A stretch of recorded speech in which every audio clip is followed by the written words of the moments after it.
Selamat pagi Bapak Ibu, puji Tuhan. Pagi ini kita boleh ibadah kembali. Kita ada di minggu yang terakhir dari tahun 2025. Tapi kita percaya bahwa Tuhan tidak akan pernah berakhir dalam hidup kita. Dia akan menyertai kita dan tidak pernah Dia akan meninggalkan kita. Inilah yang menjadi penghiburan kita setiap saat, ya, karena kita tidak mungkin hidup sendiri. Ya, pagi ini saya akan mengajak saudara untuk belajar atau mendengar firman Tuhan tentang menjalani liku hidup dengan Tuhan. Ya, menjalani liku hidup dengan Tuhan. Ya, sebuah peta jalan. Ya, kalau kita melihat peta jalan di Google atau di mana gitu ya, kita tidak akan pernah melihat jalan itu yang lurus terus. Ya, dari titik awal sampai titik akhir tujuan kita, tidak pernah jalan itu selalu lurus. Ya, kecuali dekat gitu ya. Tapi kalau kita melihat tujuan itu jauh, ya pasti ada belokan. Ya, bahkan kadang-kadang ada tikungan tajam gitu, yang kita tidak pernah duga gitu. Ya, itulah gambaran hidup kita. Ya, tidak pernah orang itu hidup di dunia ini lurus saja, tidak pernah ada masalah, tidak pernah ada tanjakan yang naik, tidak pernah ada jalan turun, semua lempeng semua. Ya, jalan tol aja itu berbelok kan, ada belokan, ada naikan. Ya, itu bebas hambatan. Ya, memang kita tidak berharap seperti itu. Tidak pernah orang itu berharap mudah-mudahan hidup kita itu gak enak terus gitu, gak ada. Tapi kita selalu berharap agar hidup ini baik-baik saja. Ya, karena memang gak enak hidup dengan masalah itu gak enak. Ya, gak ada orang yang senang dengan masalah, gak ada. Pasti orang itu senang kalau tidak ada masalah, hidupnya baik-baik saja. Gitu. Nah, jadi hidup ini adalah sumpah perjalanan. Hidup ini dari mana? Dari mulai lahir, itu secara jasmani. Dari lahir sampai kita mati, itu sebuah perjalanan yang panjang. Memang ada yang tidak terlalu panjang, ada yang pendek malah. Ya, beberapa hari umurnya sudah pergi gitu. Ya, ini tidak sempat jalan gitu ya. Tapi ada orang yang jalannya panjang banget. Ya, sampai umur 90, 100. Ada yang baru ini saya melihat ada seorang nenek yang umurnya sudah 100, 105 baru dipanggil Tuhan. Nah, itu secara jasmani. Secara rohani juga begitu, ada perjalanan hidup rohani. Dari mana? Dari awal kita lahir baru, ya kita percaya Tuhan Yesus, kita terima Tuhan Yesus, terus sampai kita pulang. Atau sampai Tuhan Yesus datang kalau kita tidak sempat pulang ya, ke Bapa. Kita bersama-sama gitu. Ya, tidak mati secara pribadi, tapi bersama-sama. Itu perjalanan hidup kita. Ya, dari awal kita percaya kepada Tuhan Yesus sampai kita ketemu dengan Tuhan. Entah lewat mati atau lewat Tuhan Yesus datang kembali. Nah, perjalanan hidup kita itu mengalami tahap-tahap gitu ya. Dan kalau kita bisa, saya boleh mengatakan bahwa untuk masuk ke tahun yang baru itu juga satu tahap gitu. Kita ada di ujung dari tahun 2025 ini, kita akan masuk ke tahun 2006. Ya, walaupun sebetulnya sama saja gitu ya. Cuma tahunnya aja yang ganti, kalendernya aja yang ganti, tapi hidupnya kan tetap. Ya, tapi oke lah, kita abaikan itu, kita masuk ke tahun yang baru, itu sebuah tahap yang baru. Ya, tahap yang mungkin kita tidak tahu apa yang akan terjadi. Ya, besok aja kita tidak tahu apa yang akan terjadi. Apalagi setahun yang akan datang. Memang diramalkan bahwa tahun ini akan makin sulit. Ya, dan ramalan itu bukan diramal oleh manusia saja, tapi firman Tuhan juga mengatakan hari-hari terakhir itu akan datang masa yang sulit, di mana orang mengasihi dirinya sendiri, orang mulai tidak peduli kepada sesamanya. Itu membuat hidup ini makin sulit. Ya karena kita tidak bisa hidup sendiri kan, kita perlu orang lain. Tapi kalau orang lain mulai cuek kepada kita, itu sesuatu yang membuat hidup ini makin sulit. Gitu. Tapi kita percaya Tuhan itu tidak pernah kehabisan cara. Ya, Tuhan itu tidak pernah meninggalkan kita, dan itu yang menjadi penghiburan kita. Ya, jadi mari kita pada ujung tahun ini akan belajar satu topik yang saya sampaikan pagi ini, bagaimana kita berjalan, menjalani liku-liku hidup ini bersama dengan Tuhan. Ini jadi penghiburan kita. Kita baca dulu ayatnya di Keluaran 15 ayat 22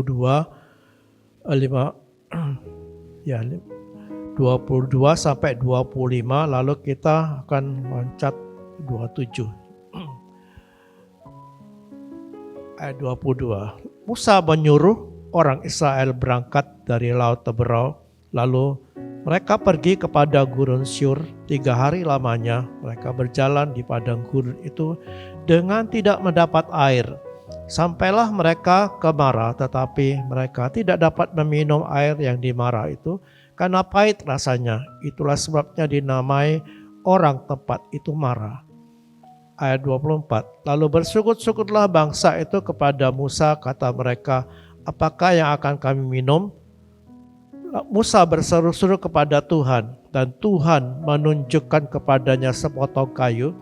Musa melemparkan kayu itu ke dalam air, lalu air itu menjadi manis. Kita loncat ayat 27. Sesudah itu sampailah mereka di Elim. Di sana ada 12 mata air dan 70 pohon korma. Lalu berkemahlah mereka di sana di tepi air itu. Ini cerita tentang kisah yang ditulis oleh Musa, bagaimana perjalanan Israel setelah mereka dibebaskan dari penjajahan di Mesir dengan cara yang spektakuler. Anak sulung di Mesir itu semua mati semua.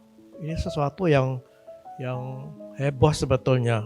Ya kalau anak sulung tetangga satu mati, mungkin ini tetangganya banyak, semua anak sulungnya mati. Sampai anaknya Fir'aun juga mati. Ini sesuatu yang tentunya membuat Israel itu gentar. Saya tidak bisa bayangkan waktu itu ketika tetangganya nangis, orang-orang Israel ini, dan mereka diperintahkan Musa hari malam ini juga keluar. Ada rombongan besar yang keluar dari Mesir sampai di Laut Teberau. Ya, ini Laut Kolsob, ini laut yang dalam, bukan laut kayak kolam gitu. Dan Tuhan menyatakan kuasanya yang besar gitu. Ya, ketika mereka terdesak oleh Fir'aun dari belakang, mereka menghadapi satu masalah yang besar gitu. Baru saja mereka perasaannya diaduk-aduk dengan matinya anak sulung tetangga mereka. Sekarang mereka menghadapi Laut Kolsom yang tidak mungkin diseberangi, dan di belakang ada tentara Mesir yang mengejar mereka untuk menangkap mereka balik. Tapi Tuhan buat sesuatu yang besar gitu. Dan tidak pernah terjadi sampai hari ini, juga tidak pernah terulang peristiwa itu.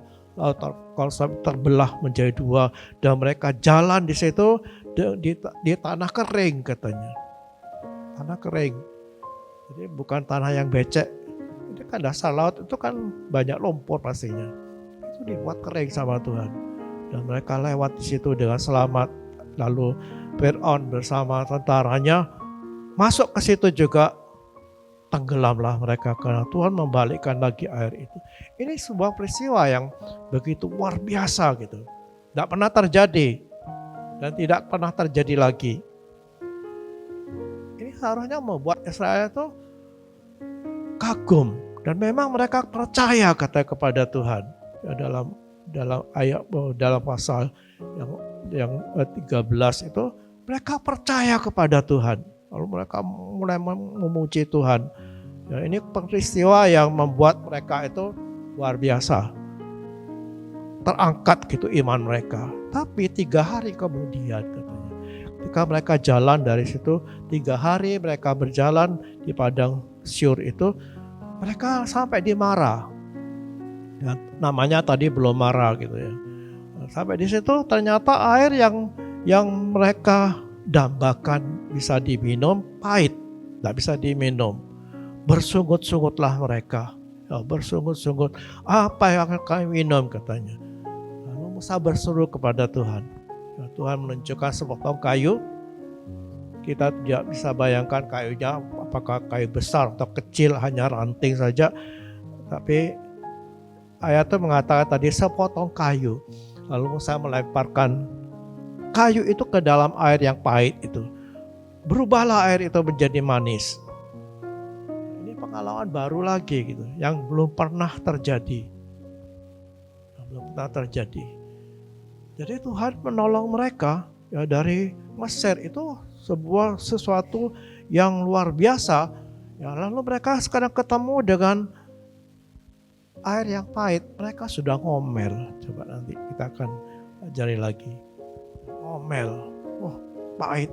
Padahal mereka baru melihat peristiwa yang sangat dahsyat itu. Tapi hanya ketemu dengan air yang pahit, mereka sudah ngomel. Tapi Tuhan tetap menunjukkan kuasanya gitu. Hanya dengan ranting kecil dilemparkan, airnya berubah jadi manis. Berjalanlah mereka lagi. Mereka sampai di Elim. Ya, di Elim. Ada 12 mata air katanya.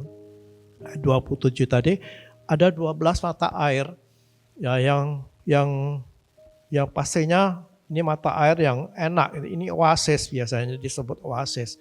Ya, kok di padang gurun itu ada tempat yang berair. Di situ biasanya tumbuh pohon korma, itu oasis. Ini ada 70 pohon korma, 12 mata air. Bisa dibayangkan betapa sejuknya tempat ini, betapa menyenangkannya tempat ini. 70 pohon korma dan mereka berkemah di situ di tepi air. Apa yang kita pelajari di sini adalah bahwa hidup itu adalah 2 sisi. Ada 2 sisi kehidupan. Di Mara itu mereka menemukan air yang pahit. Tapi di Elim mereka menemukan sumber mata air yang berlimpah. Ada 12 mata air katanya. 12 mata air dan 70 pohon korma. Ini keadaan yang menyenangkan, 2 sisi kehidupan. Dan itu yang kita alami kan. Tadi saya sempat singgung itu. Ada suka, duka, ya ada sehat. Sebentar lagi sakit, sehat lagi, sakit lagi. Nah, ini pengalaman. Ada yang sakitnya menahun mungkin, ya tidak sembuh-sembuh. Ya, karena mungkin usianya atau ada bawaan gitu. Ada sukses dan gagal. Ada keberhasilan, ada gagal gitu. Ada karena kita mendapatkan, tapi kadang-kadang harus melepaskan. Nah, ini 2 sisi kehidupan yang menjadi satu kenyataan yang tidak bisa dipungkiri. Ya, tidak ada orang yang mau marah itu, tidak ada. Pahit itu tidak ada. Ya, kita semua terus di Elim gitu kan. Tapi ini kehidupan yang nyata gitu, bahwa kita itu tidak mungkin hidup ya, datar-datar saja. Ya, kita maunya kan datar-datar saja kan. Tapi kita butuh 2 sisi ini. Butuh kedua sisi ini. Kadang kita mengalami pahit, kadang manis. Butuh. Kenapa? Supaya hidup itu lebih hidup katanya. Ya, kalau kita ke rumah sakit gitu ya, ada monitor jantung gitu kan. Itu kan grafiknya naik turun. Ya, kadang melonjak, ini tidak normal berarti. Kadang anjlok gitu, itu tidak normal. Tapi jantungnya normal, itu pasti turun naik dengan teratur gitu. Kalau berhenti, berarti berhentilah kita jadi manusia. Jadi turun naiknya hidup kita ini, ya naik turun, kita sebentar ada di lembah, ya kadang naik Tuhan angkat kita ke puncak bukit gitu. Itu arti kita masih hidup gitu, masih hidup. Ya karena itu tandanya, ya tandanya orang hidup itu pasti ada suka duka. Nah, Israel itu ketika sampai di Elim, ya di Marah sampai di Elim, mereka hanya berkemah di situ beberapa hari saja. Setelah itu mereka harus jalan lagi. Ya, harus jalan lagi. Tidak berarti karena Elim ini walaupun menyenangkan, ini tempat yang cocok untuk hidup. Ya ada air, ada pohon korma, ada makanan di situ. Ini cocok untuk hidup. Tapi mereka tidak boleh berhenti di situ. Kenapa? Karena itu bukan tujuannya. Tujuannya adalah Kanaan. Kanaan, bukan di Elim. Sekalipun Elim itu tempat yang nyaman, yang cocok. Hanya berkemah beberapa hari saja. Nah ini kan kecenderungan kita tuh gitu kan. Kita puas kalau udah nyaman gitu. Aduh jangan dirubah-rubah gitu. Ya, perubahan itu selalu enggak enak gitu ya. Itu perubahan itu enggak enak. Ada orang yang tipe orang itu yang termasuk saya. Ini sebetulnya saya itu tipenya enggak senang berubah gitu. Berubah gitu. Tetap aja ya kalau dikasih makan apa ya bisa makan itu beberapa hari enggak apa-apa. Ya. Tapi ada orang yang enggak bosan sekali makan ini besoknya harus ganti gitu. Ada yang begitu, tapi ada orang yang nyaman dengan situasi dan kalau berubah itu rasanya harus menyesuaikan diri lagi dan itu pengalaman yang sangat tidak enak itu bagi beberapa orang. Dan saya yakin juga secara umum ya kita semua itu nggak suka ya kalau berubahnya itu berubah tidak enak. Ya. Kalau berubahnya makin enak, makin meningkat gitu, senang ini.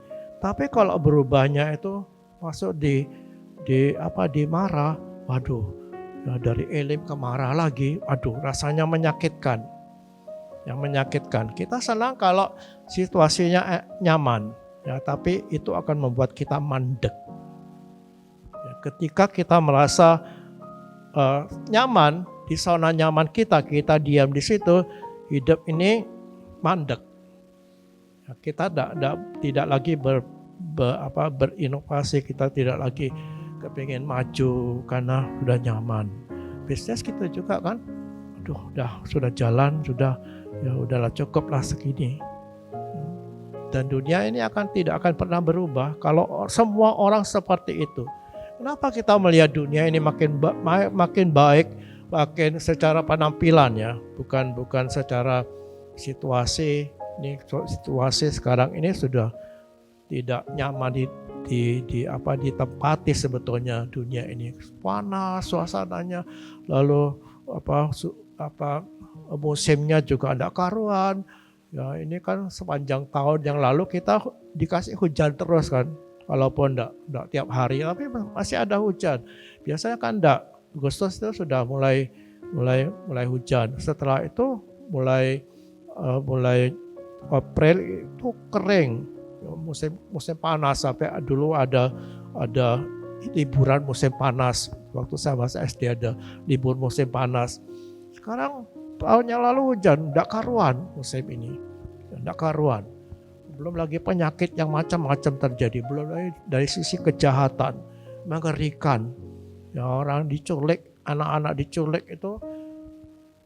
Kalau dulu kan anak jalan sendirian diculik. Sekarang ada mamanya dirampas juga.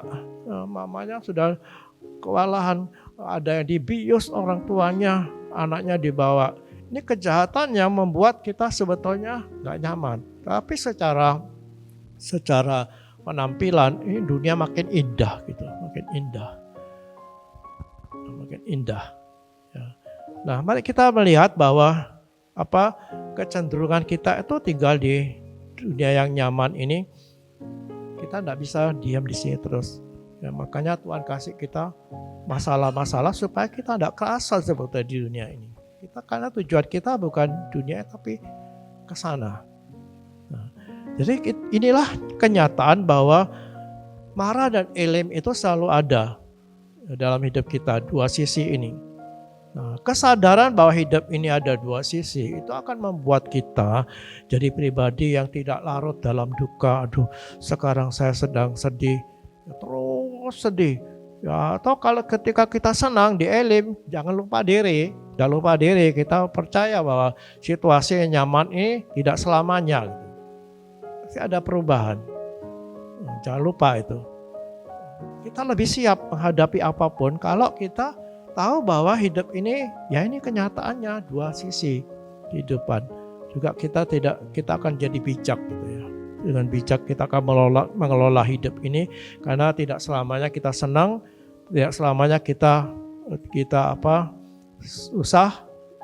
Kita akan jadi lebih bijak gitu menghadapi semuanya, tidak mudah goyah, ya, tetap tangguh. Karena kita tahu ini pengalaman hidup yang membuat hidup itu jadi lebih hidup. Pengalaman-pengalaman itu. Ya, tidak mudah kecewa. Ya, dengan Tuhan, tidak mudah kecewa dengan sesama kita. Ya, dan tidak patah semangat. Karena di balik marah itu selalu ada Elim. Ya, tapi jangan lupa di balik Elim ada marah. Mari kita pahami ini supaya kita lebih hidup lagi. Yang kedua, apa yang kita pelajari tentang Tuhan dan masalah yang kita hadapi ini adalah Tuhan itu memimpin, bukan berarti bebas masalah. Kalau Tuhan memimpin, bukan berarti kita bebas masalah. Ya, Tuhan tidak pernah janji kamu akan bebas masalah, enggak. Ya, tadi saya sudah sampaikan itu ada dua sisi yang kita harus alami. Dan Tuhan sudah katakan juga lewat Daud gitu ya. Dalam Mazmur 23 ayat 4 itu, sekalipun aku berjalan dalam lembah kekelaman, aku tidak takut bahaya, sebab engkau besertaku, gadaku dan tongkatmu, itulah yang menghibur aku. Jadi domba-domba itu dipimpin ke air yang tenang, itu ayat di atasnya. Dibaringkannya rumput yang hijau, dituntunnya ke air yang tenang, tapi ayat 4 itu mulai berubah. Sekalipun aku berjalan dalam lembah kekelaman, siapa yang membawa ke sana? Domba tidak bisa jalan sendiri. Ini pasti gembala. Kenapa? Karena tadi dikatakan, sebab engkau besertaku. Jadi yang memimpin itu adalah gembala itu. Bukan dombanya jalan lalu gembalanya ngikut gitu. Gembalanya, karena domba itu tidak bisa cari jalan sendiri. Jadi yang membawa domba ini ke jalan ke lembah kekelaman itu adalah gembala itu sendiri. Kadang-kadang kita dipimpin ke situasi yang kelam ini. Saat berada di marah, ya, saat kita ada di marah, saat kita ada di lembah kekelaman itu bukan berarti Tuhan salah. Ya, salah ini pasti Tuhan.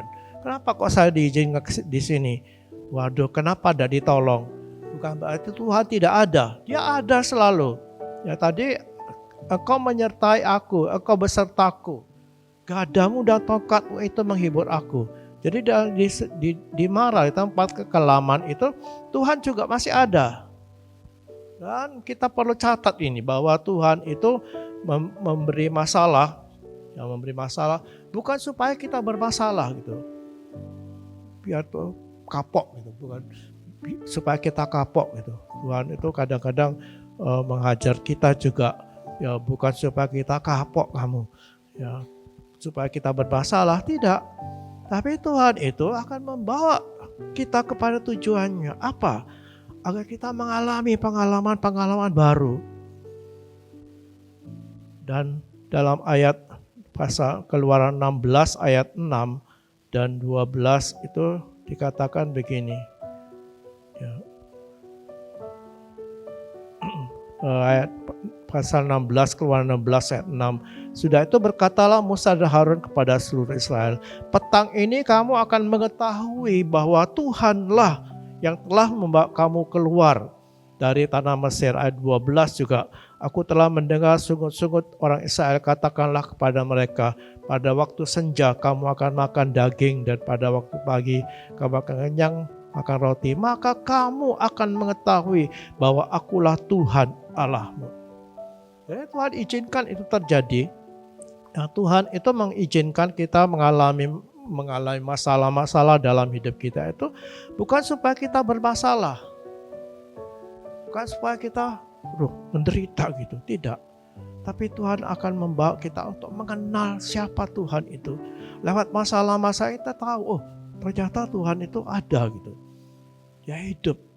Ya kalaupun mungkin masalahnya tidak ditolong, tapi kita akan mengakui bahwa ada Tuhan yang sedang menguatkan kita. Nah, yang lebih penting itu kuat gitu. Hati kita kuat. Kenapa kok kuat? Ya kan ada Tuhan yang menolong menguatkan kita. Masalahnya masih ada tapi kita kuat. Ini yang penting itu kuat gitu. Bukan tidak ada masalah. Ya ketika tidak ada masalah kita tidak tahu kalau kita kuat. Benar ya. Kalau kita tidak pernah mengangkat barang, tidak pernah kita tahu bahwa kita kuat. Ya kita hanya merasa saya kuat. Tapi ketika dites ternyata tidak kuat gitu. Kita hanya kuat mengangkat 1 on. Tapi ketika ada masalah 1 kilo, 2 kilo, 3 kilo, ternyata saya lebih kuat dari saya bayangkan. Jadi Tuhan itu menolong kita, mengizinkan kita, membawa kita kepada hal-hal yang tidak enak itu supaya kita mengalami pengalaman baru dan kita mengenal Tuhan dan mengenal diri kita sendiri. Lalu dalam 1 Korintus 10 itu kita makin cakap. Lewat pengalaman itu kita makin terlatih gitu. Otot rohani kita itu menjadi lebih kuat menghadapi apapun. Ya, karena kita tahu dunia ini tidak akan makin membaik.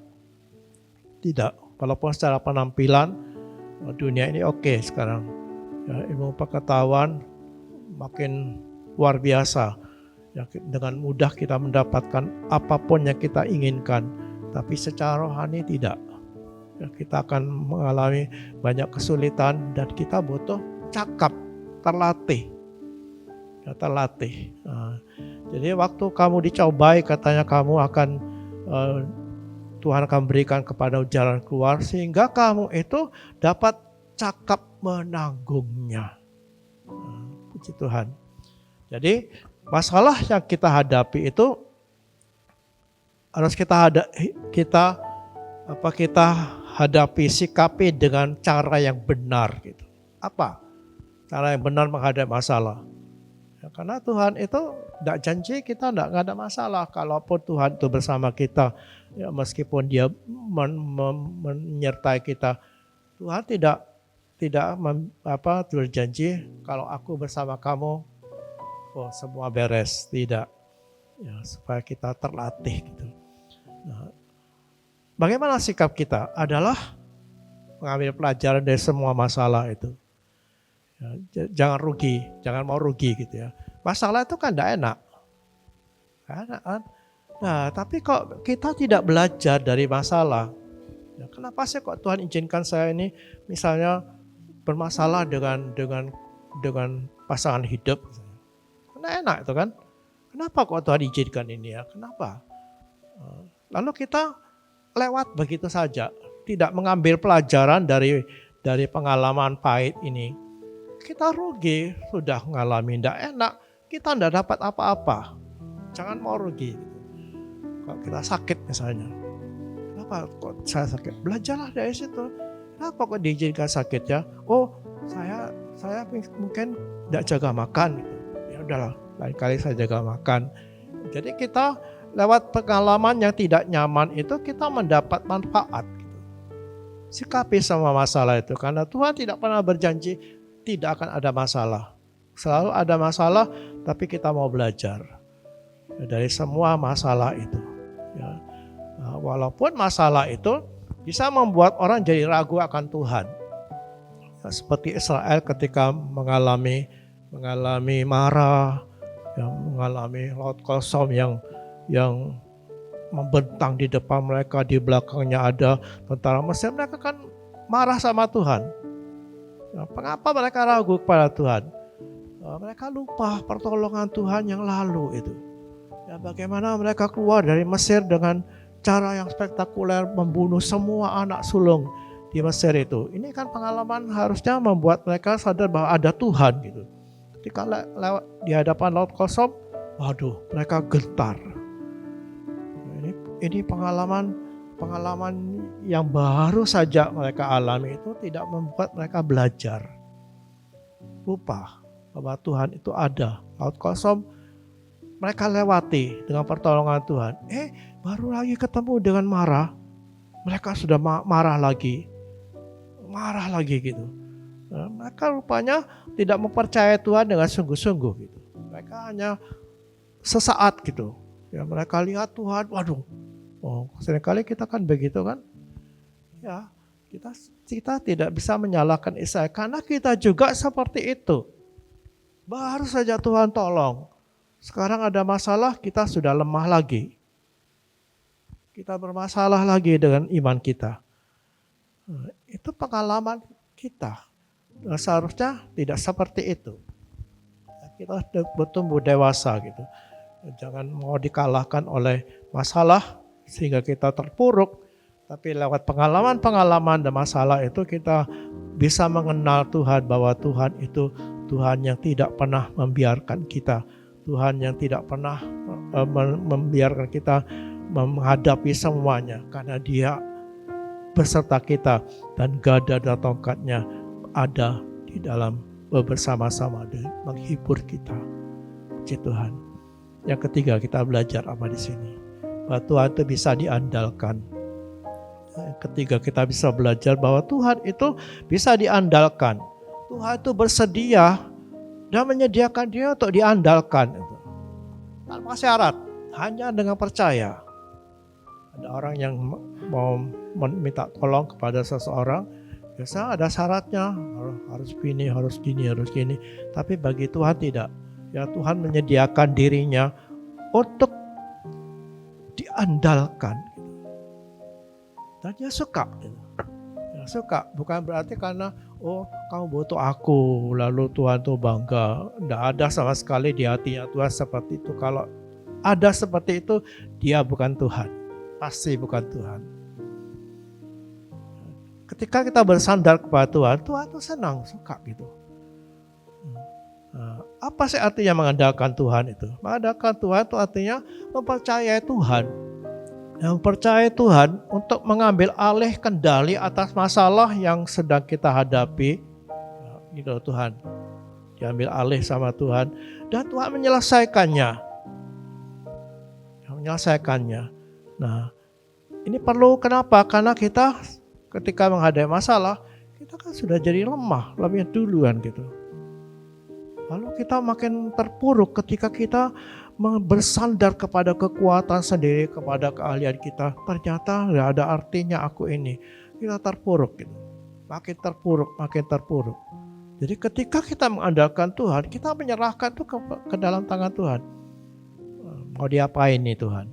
Ya, Tuhan itu ketika diserahin, masalah dia ambil di tangannya. Jangan diambil lagi. Ya, jangan diotek-otek lagi. Udahlah biarin Tuhan yang mengerjakannya. Biarkanlah Tuhan mengambil alih dan Tuhan menyelesaikannya dengan caranya sendiri. Ya, dengan caranya sendiri. Lalu kita berpikir, waduh kok gitu enak ya. Udah tinggal berleha-leha. Ya sudah diserahkan Tuhan. Ya sudah Tuhanlah yang aku tidak pikir. Tidak. Coba perhatikan bagaimana Musa ketika menghadapi Mara tadi. Apa yang Musa suruh, Tuhan suruh? Musa Tuhan tidak bilang gini, udah Musa selesai sudah masalahnya, kamu suruh minum aja. Enggak, apa yang Tuhan suruh? Musa ambil kayu itu, lemparkan ke. Jadi ada usaha gitu, ada bagian-bagian di mana Musa itu yang mengerjakan itu.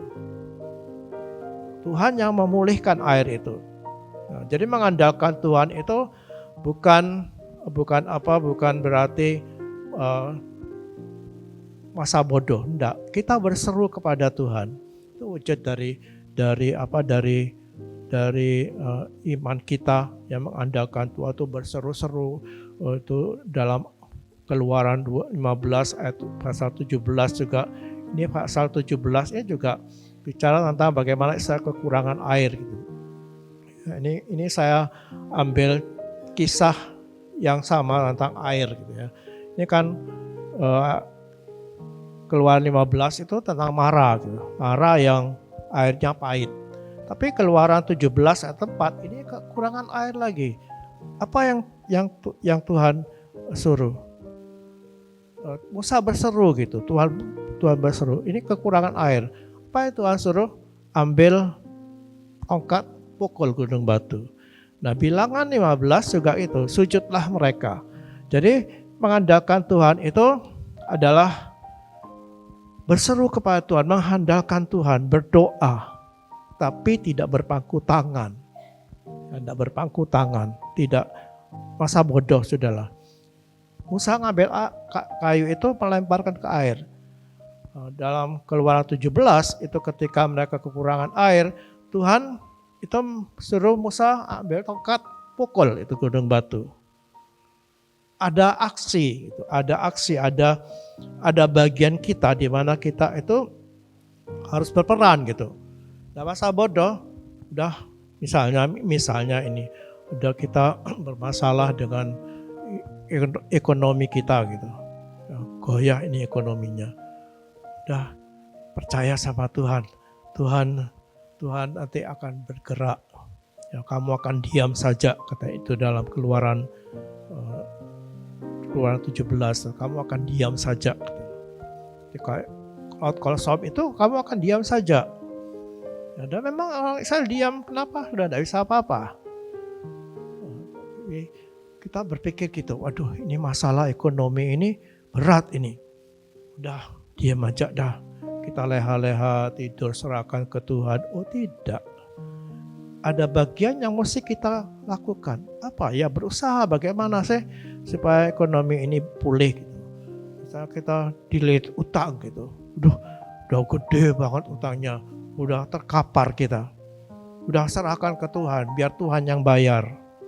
Ya bisa Tuhan berdatangkan uang tiba-tiba, bisa saja. Tapi kadang-kadang Tuhan suruh kita bergerak gitu. Ada bagian kita yang mesti kita kerjakan. Kenapa ketika laut kosong itu mereka menghadapi laut kosong, Tuhan bilang kamu akan diam saja.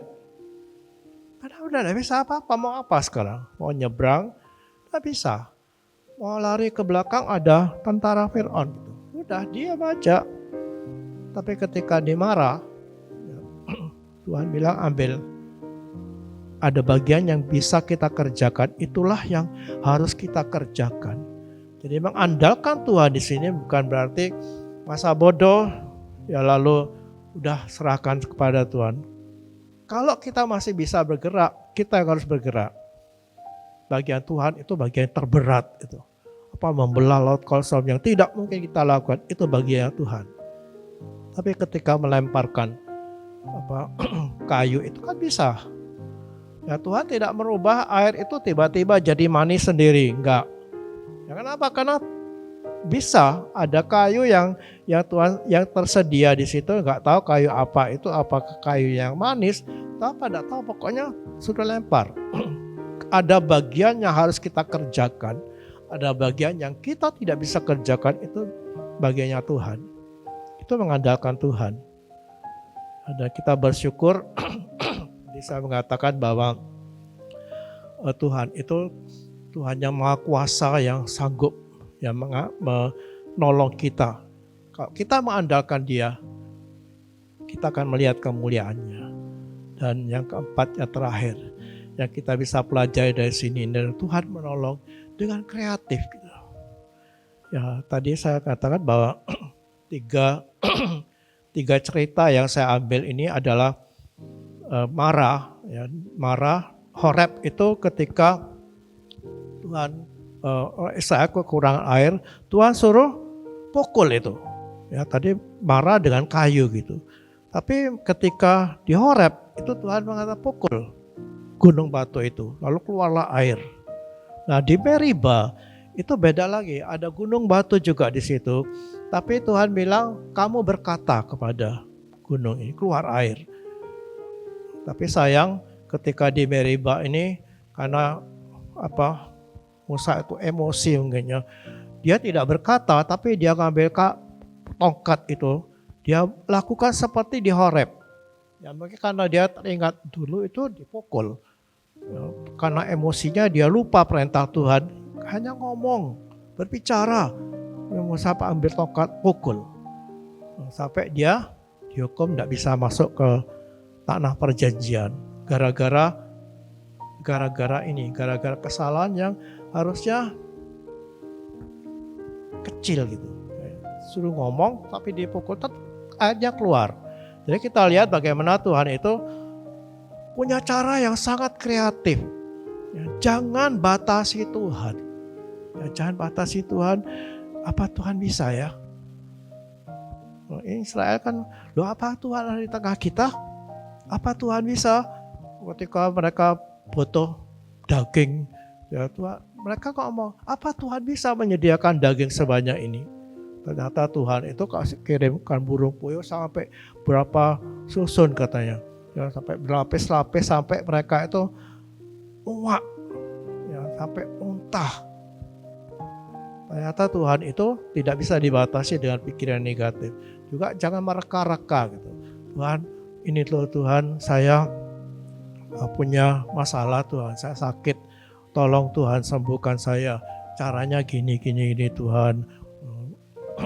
Atau misalnya gampangnya, oh Tuhan tolong saya ini Tuhan, saya punya masalah dengan utang Tuhan. Gimana Tuhan, tolong supaya si A digerakkan. Saudara saya yang kaya itu Tuhan, tolonglah supaya ngirimkan uang ke saya, menolong saya. Kita mereka-reka. Padahal Tuhan itu Tuhan yang kreatif. Dia tidak pernah kekurangan cara untuk menolong kita. Dia dimanapun dia, ketika dia bekerja, tidak seorang pun bisa mendebak ya, apa yang Tuhan mau buat itu. Kadang-kadang Tuhan tolong dengan cara yang gampang gitu. Tapi kita tidak percaya itu dari Tuhan. Kok gampang banget ya. Kita anggap itu kebetulan. Tuhan itu punya cara yang sangat kreatif yang tidak bisa kita patok dengan pikiran kita. Biarkan dia bekerja. Ya, serahkan semua Tuhan yang kerjakan. Kita tinggal menikmati. Kalau Tuhan suruh kita buatlah. Ya, ada ilustrasi gitu. Banjir ini kan musimnya banjir. Udah banjir itu rumah tenggelam. Udah seorang nenek tinggal di atas gentengnya gitu, sudah tinggal. Tuhan, tolong saya Tuhan, tolong Tuhan saya. Tiba-tiba datanglah lagu penyelamat gitu. Ayo ikut saya nek. Enggak, aku sudah doa minta tolong Tuhan kok. Ya, sudah pergi sana. Ya, aku tunggu Tuhan. Gila, sampai air itu tenggelam, sampai naik tenggelamlah, matilah nenek ini. Di surga dia protes, Tuhan, kenapa Tuhan tidak tolong saya? Saya minta tolong supaya Tuhan menyelamatkan saya dari banjir ini. Tuhan bilang, aku kan sudah datang kepadamu. Aku sudah tolong kamu, memberikan pertolongan lewat Regu Penolong. Nah, kita itu kadang-kadang mereka-reka dengan pikiran kita yang menurut cara kehendak kita aja. Biarkan Tuhan itu bekerja. Jangan batasi Tuhan. Jangan batasi Tuhan. Jadi kita belajar bahwa Tuhan punya cara yang sangat kreatif. Dia tidak pernah kehabisan cara untuk menolong kita. Dan bagian terakhir adalah bagaimana sikap kita menghadapi masalah. Ini hanya pengulangan dari tadi ya. Bahwa kita harus menyadari bahwa semua masalah ini, ya baik yang di Mara atau di Elim, itu adalah bagian kehidupan kita. Mari belajar gitu, belajar. Ya, dari semua masalah ini, baik ketika kita diberkati, ketika kita kurang, ketika kita sakit, ketika kita sehat, belajarlah sesuatu tentang hidup ini dan tentang Tuhan. Ya, ketika kita enak, biasanya kita lupa. Ya kita lupa, mari kita belajar bahwa ada Tuhan ketika kita dalam kesenangan ini. Jangan sampai lupa. Ya, lalu yang kedua adalah bagaimana kita mempercayai Tuhan. Jangan batasi Tuhan. Percaya kepadanya, jangan batasi dia. Dan yang terakhir, berseru sama Tuhan, lakukan bagian kita. Ya, saya percaya kita akan melewati tahun yang baru ini yang masih rahasia yang kita tidak tahu. Mari kita libatkan dia.